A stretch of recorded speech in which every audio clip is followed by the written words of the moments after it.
നമ്മൾ അനുഭവിക്കാത്ത ജീവിതങ്ങളെല്ലാം നമുക്ക് കെട്ടുകഥകൾ മാത്രമാണ്. തിളങ്ങുന്ന ഗൾഫ് ജീവിതത്തിനു പിന്നിൽ ലോകമറിയാതെ പോകുന്ന കഠിന ചൂഷണങ്ങളുടെയും ക്രൂരതകളുടെയും പച്ചയായ യാഥാർത്ഥ്യമാണ് ബെന്യാമിൻ്റെ ആടുജീവിതം തുറന്നുകാട്ടിയത്. പ്രവാസി ജീവിതത്തിൻ്റെ ജീവിച്ചിരിക്കുന്ന രക്തസാക്ഷി നജീബിൻ്റെ ഉള്ളുലയ്ക്കുന്ന കഥ. ഹലോ കൂട്ടുകാരെ, ഏവർക്കും മല്ലു നോവൽ കഫയിലേക്ക് സ്വാഗതം. മനുഷ്യൻ്റെ പൂർണ്ണമായ മനഃശാസ്ത്രത്തെയും സഹനശേഷിയെയും ആഴത്തിൽ അപഗ്രഥിക്കുന്ന ഒരു നോവലാണ് ബെന്യാമിൻ്റെ ആടുജീവിതം. 1000 സ്വപ്നങ്ങളുമായി ഗർഭിണിയായ ഭാര്യ സൈനുവിനെയും ഉമ്മയെയും വിട്ട് മരുഭൂമിയിലേക്ക് പുറപ്പെടുന്ന നജീബ്. പ്രവാസി ജീവിതത്തിൻ്റെ തെളിഞ്ഞ ചിത്രമാണ് അതിലൂടെ കഥാകാരൻ നമുക്ക് സമ്മാനിക്കുന്നത്. കേവലം അടിമത്തം മാത്രമല്ല നജീബ് അനുഭവിക്കുന്നത്.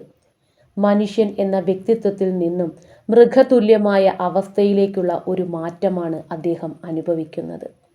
സംസാരിക്കാൻ ആളില്ലാതെ, വസ്ത്രമോ ശുചിത്വമോ ഇല്ലാതെ ജീവിക്കുന്ന നജീബ് ഒടുവിൽ ആടുകളിൽ ഒരാളായി മാറുന്നു.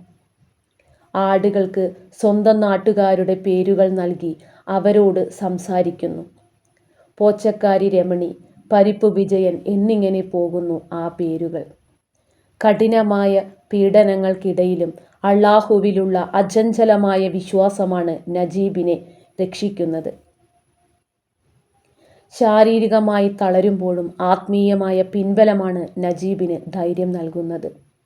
ജീവൻ മരണ പോരാട്ടമായിരുന്നു നജീബ്, ഹക്കീം, ഇബ്രാഹിം ഖാദരി തുടങ്ങിയവരുടെ മരുഭൂമിയിലൂടെയുള്ള രക്ഷപ്പെടൽ.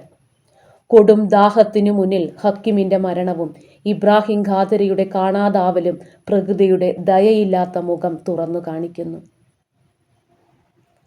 ആടുജീവിതം 2024 സിനിമയായി.